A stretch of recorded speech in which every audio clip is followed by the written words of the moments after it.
Hi, welcome to the Roman Guy How-To series. Today we're going to show you to get the most out of your day trip to Florence.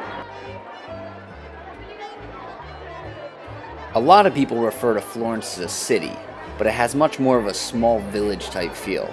It's perfect for a day trip because it's centrally located between Milan, Venice, and Rome, and very easy to get to by fast train. It's an hour from Rome, 2 hours from Venice, and an hour and 40 minutes from Milan. Think of it this way. It's a 3-hour car ride from Rome to Florence, or a 1-hour train ride. I took the fast train today to get to Florence, and I can honestly say how extremely comfortable they are. I recommend an early train so you can make the most out of your day trip to Florence. Most of the main attractions are a short walk from one another. Our first stop is Accademia, which is about 13 minutes by foot from the main train station. Be sure to RSVP tickets to Accademia to see Michelangelo's David. You can call ahead to get the lowest price or book online with one of our partners. Visit our blog for more information on these options.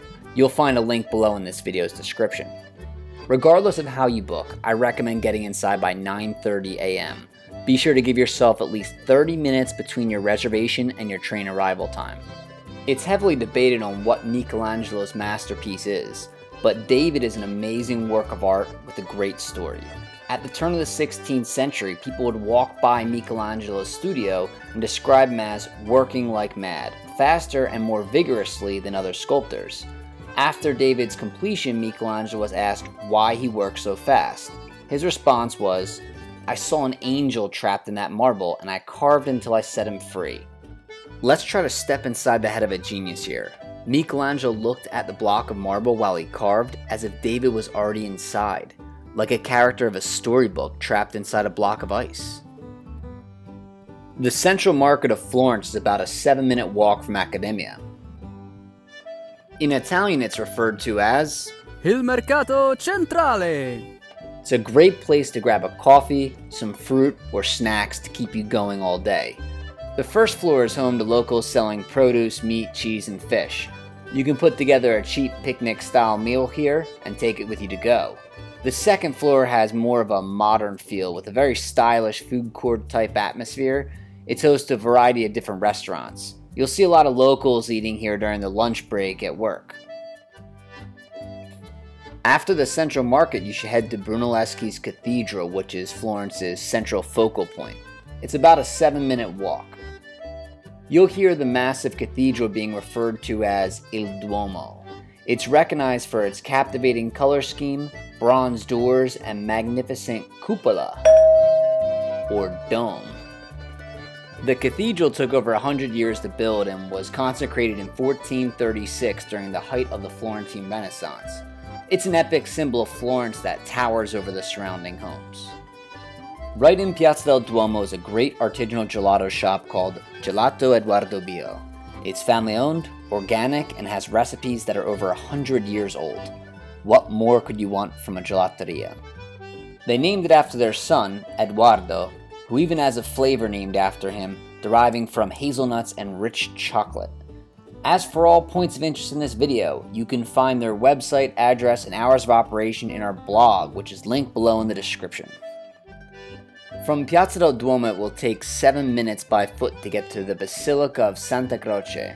Not only a beautiful church, but the final resting place of Michelangelo and Galileo. One of the best parts about Santa Croce is on the outside.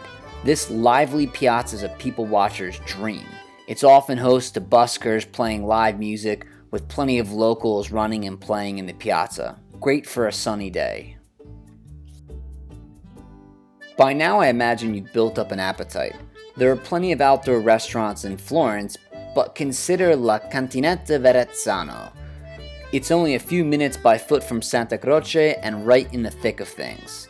This is a local favorite and recommendation of one of our guides in Florence. They have great salads, sandwiches, as well as other local delicacies. From here you should pass by one of Italy's most famous bridges, the Ponte Vecchio, or Old Bridge, famous for its shops physically built into the bridge. Today most of them sell gold, but they've been selling different artisanal goods here since it was constructed as far back as the 12th century. It's said the concept of bankruptcy originated here.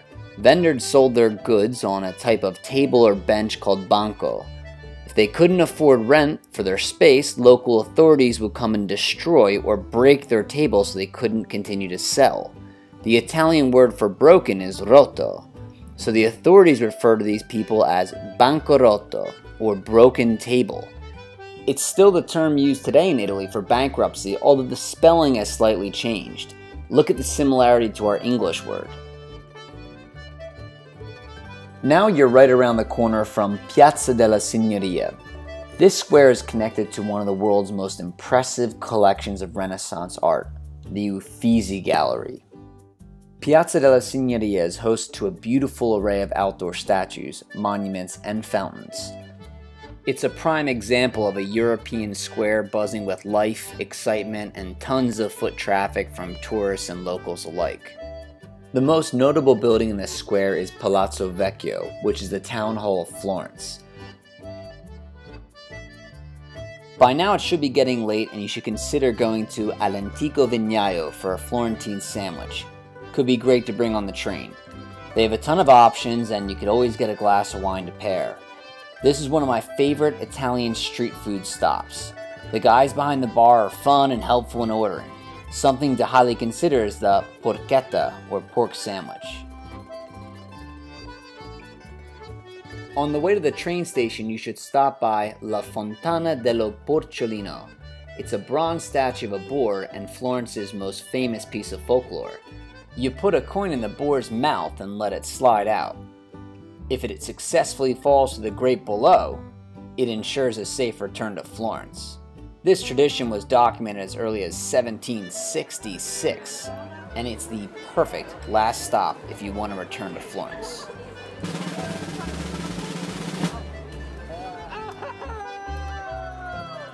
From here you're only 10 to 15 minutes from the main train station, but by a rule of thumb, when in a foreign city, you should try to get there 20 minutes early.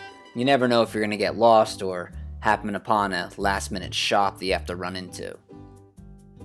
As I've mentioned throughout, visit our blog linked below for more in-depth descriptions, websites, addresses, and hours of operations. You'll also find a helpful timetable when planning your day trip. For more information on tours and excursions, visit our website, theromanguide.com.